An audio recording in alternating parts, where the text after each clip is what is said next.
তার বয়স বেশ হয়ে গেছে।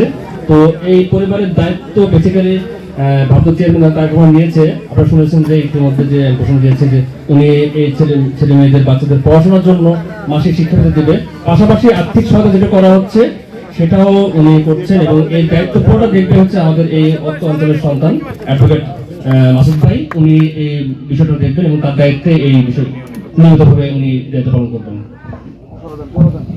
ধন্যবাদ কৃষিবিদ মিথুনকে। এ পর্যায়ে প্রধান অতিথি এবং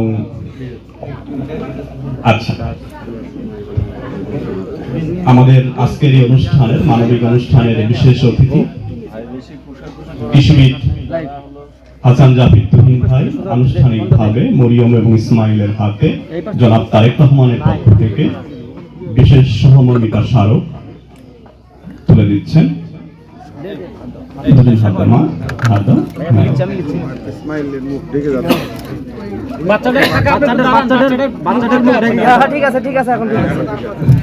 বিশেষ আর্থিক সহায়তা তুলে দিচ্ছেন কৃষিবিদ